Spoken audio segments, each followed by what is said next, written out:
2016 সালে আমার প্রথম স্ত্রী সুমি আমার বিরুদ্ধে কিন্তু মামলা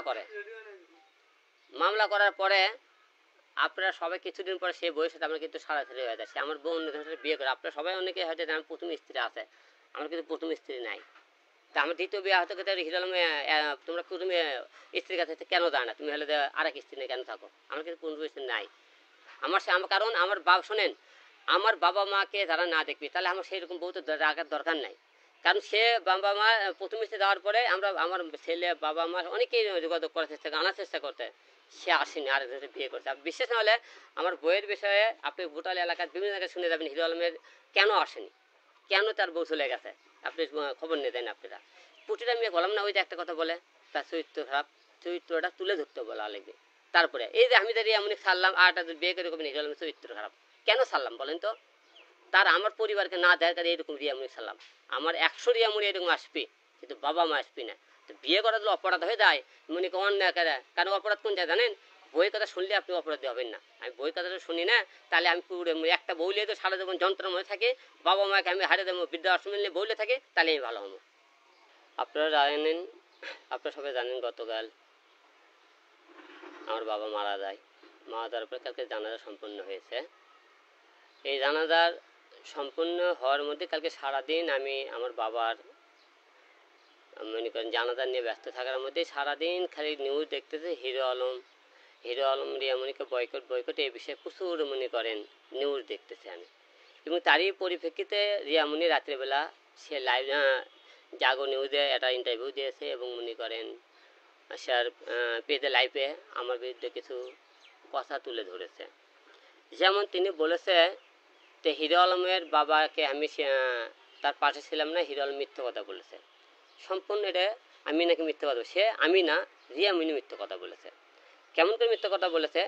যখন আমার বাবা রমজান মাসে সে এখানে ছিল, সরকারে যেদিন আমি ঢাকায় নিয়ে যাবো, আমি ঢাকা হসপিটালে নিয়ে যাবো, সেই দিনে ঢাকা বগুড়া জিয়া রহমান মেডিকেল কলেজে সেদিন সে হসপিটালে কিছু ছবি তুলে সেই দিন থেকে কিন্তু আমরা একদিন ঢাকায় নিয়ে যাই। নিয়ে যাওয়ার পর ঢাকায় এখান থেকে ডাইরেক্ট আমরা হসপিটালে নিয়ে যাই।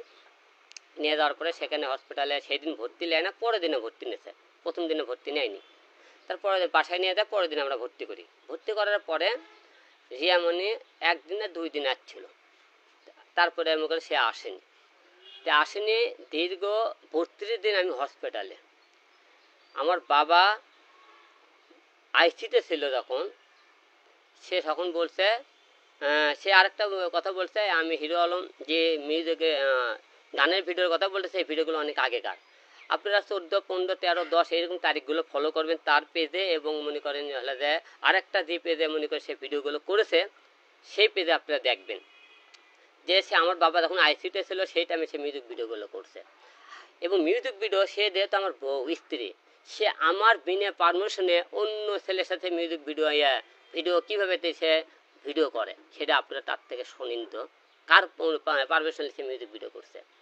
এবং আমার বাবা যেদিন মারা যায় তার স্টোরিতে আমার বাবার মৃত্যুর খবর না দেয়, সে নাচের গানের ছবি সে মনে করেন স্টোরিতে দিয়ে রাখছিল, আপনার ভিডিওগুলো দেখবেন। এবং সে বলেছে আরেকটা কথা বলেছে, হিরো আলম মানসিক রোগী হয়ে গেছে, আমি নাকি মানসিক রোগী হয়ে গেছি, উল্টোপাল্টা বলতেছি।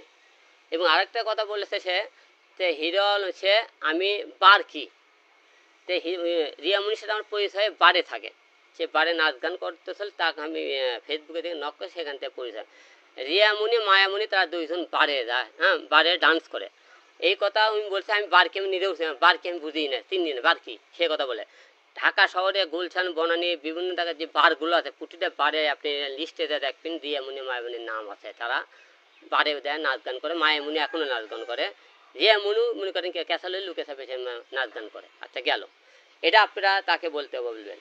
তারপরে উনি বলছে যে আমি হলে যে তা মরে গেলে পড়ে থাকলে তার চিকিৎসা কেন করবো না, সেই যে চিকিৎসা করবে আমার বাবা বাঁচে থাকতে তাকে আমি খুঁজে পেলাম না। এবং বলতেছে রিয়ামণিকে আমি পড়ে থাকলে সে কেমন করে সেবা করবে। এবং আরেকটা বিষয় চিন্তা করবেন, সে বলেছে যে তারকে নাকি আমি মারার হুমকি দিয়েছি। আমার বাবা মারা গেল, আমি বাবাকে নিয়ে আমার ব্যস্ত, তার ভাই এখন ফোন দিয়েছে যেদিন মারা যায় যে বাতাউই বলে মারা গেছে, সে কথা বলছে। তে মারা গেছে, তোরা সেই খবর শুনে আমাকে ফোন দিছিস, এক মাস ধরে পড়ে থাকলো, তোরা আসলি না। এবার কোন পরিবারে বিয়ে করছে দেখেন, তার ভাই বোন বাবা সবাই মনে করেন সবাই বেঁচে থাকতেও তার মা, তার বাবা এবং তার বোন কেউ কোনোদিন আমার বাবাকে এক নজর দেখতে আসলো না। তাকে এতেই বোঝা যায় তার শুধু হিরো আলমক দরকার, তার ফ্যামিলি দরকার নাই। মেয়ে মানুষ খালি একটাই কথা বলতে পারে, সে বলে না হিরো আলম অনেক কিছু আপনার সামনে তুলে ধর্ম, তো তাদেরকে একটা কথা বলতে চাই, যে তুলে ধরতে চাই কথাগুলো। এই যে আমি মরার পরে আমাকে কোরআন, এই কোরআনকে সাক্ষীলে কোরআন হাত দিয়ে ওকে বলবেন, কোরআন শরীফ হাত দিয়ে, তুমি যে বলেছিলা যে আমি বারে যাই না কোনো দিন, তুই কোরআন শরীফে বলো তো। হ্যাঁ, বা এবং তুমি যে বলছো যে ভিডিওগুলো আমার বাবা হসপিটাল থাকে যে ভিডিওগুলো করছিল আগের ভিডিও, তুই কোরআন শরীফ হাত দিয়ে বলো তো। তুমি যে বলেছো যে হিরো আলমের বাবাকে আমি সেবা করছি, তুমি কোরআন শরীফ হাত দিয়ে বলো। হ্যাঁ করছে, বলছেন আপনি, বৌর হসপিটাল ছিল একদিন আর ওইটি থাকে গেল, এতদিন গেল।